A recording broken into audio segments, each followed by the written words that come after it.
Ito na yung ano, ngayon na yung araw na ano, papapasa na kami ng result ni ate kasi di ba na ano na breast ultrasound na si ate. Ilapit namin kasi hindi naman marinig. So, ito pang ano na, next na tawag na nun si ate doon sa buti nakabot pa kami kasi ang cut-off is 12 o'clock ulit. Si doktor aalis na. Kinakabahan kami ko anong result. So, mamaya update na lang ulit namin. And nakita ko na pala yung old na ano, old na record. So, mamaya kahit kami pwede namin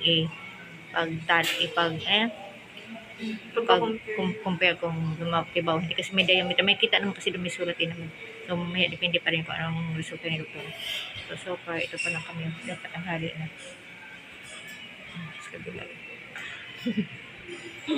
medyo konti na lang ang tao kasi nga ano na ngayon 12:05 na tanghali na talaga siguro tinatapos na lang to yung doktor and kami dapat ang last may dumating pa ulit ng buntis so last na bagay na naman kabado kami.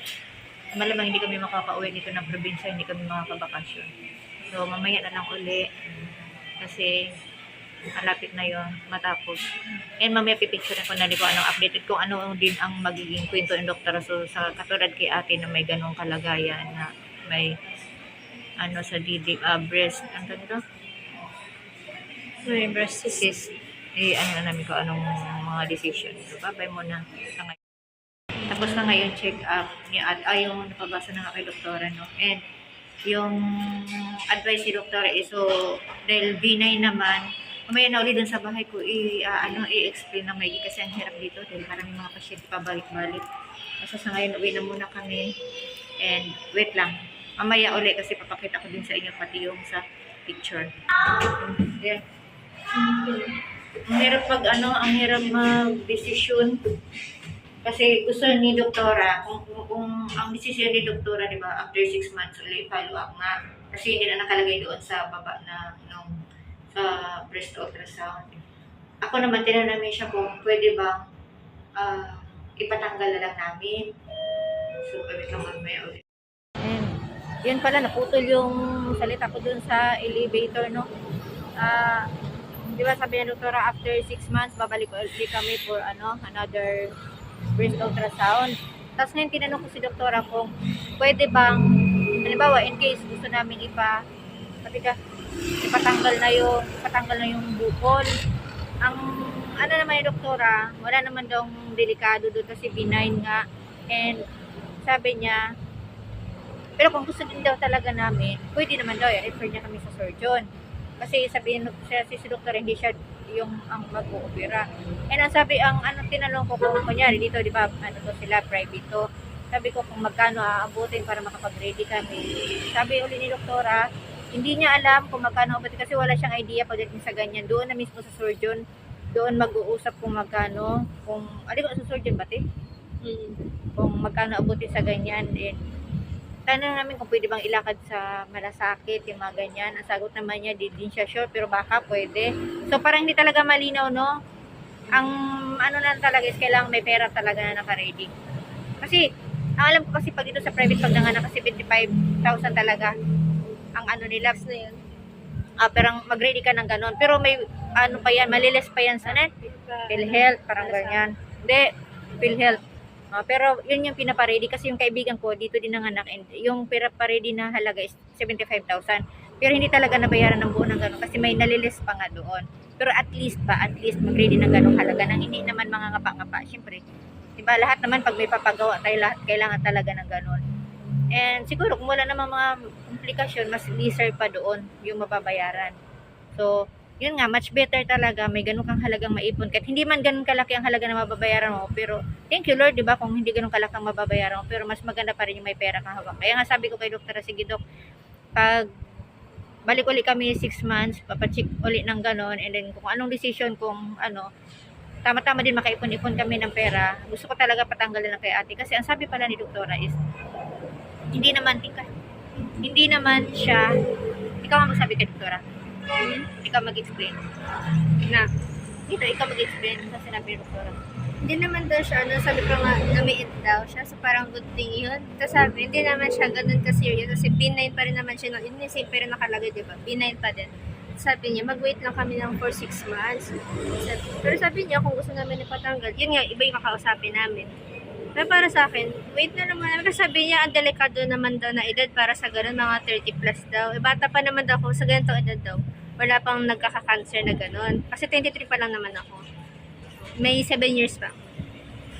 So, pero pag gusto mo talagang tahimik lang yung ano mo, yung diwa mo ba, hindi ka kakaba-kaba. Pero ganun din, 6 months pa din yung hihintayin. Parang ganun. And malamang kayo sumasakit yung natin kasi di ba pagpaparating pala yung regla mo, ganun din naman talaga magsasakit din. Parating at saka ongoing yung menstruation mo, yung didi natin sumasakit naman na talaga.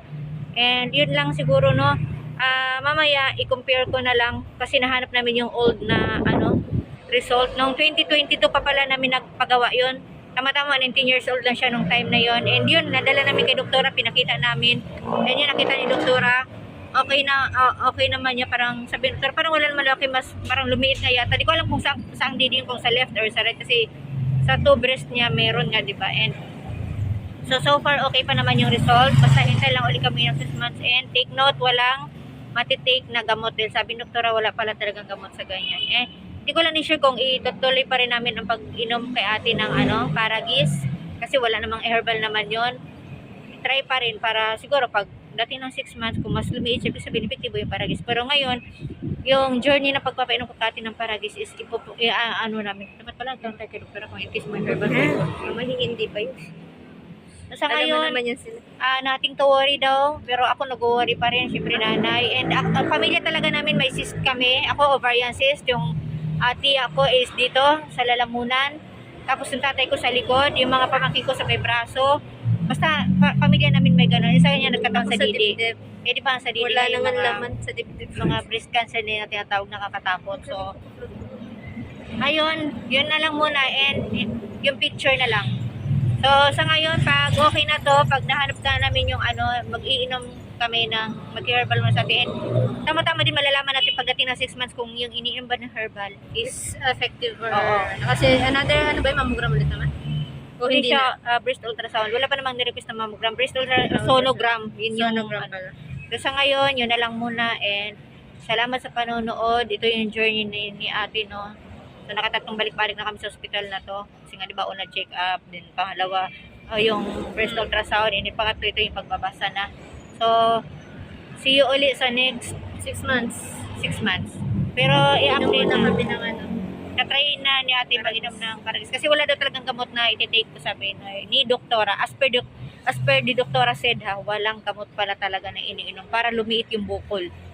So, maraming salamat sa panonood at yun nga, sinor ko din kung magkano bayaran kasi sa private kami, hindi alam doktora kasi sa ibang doktor na rin malalaman yon and hindi kami nagpa-refer. Siguro sure yan pagdating ng 6 months kung sakali doon pa ulit malalaman. So ngayon uwi na kami na sobrang init at masakit pa yung ulo ko. Dito pala kami, Valenzuela area. So sa may city care. So yung una naming breast ultrasound is doon yun sa Valmed, Valenzuela Medical Center. Ngayon, sa city care. Magwawin ka na muna. Bye-bye.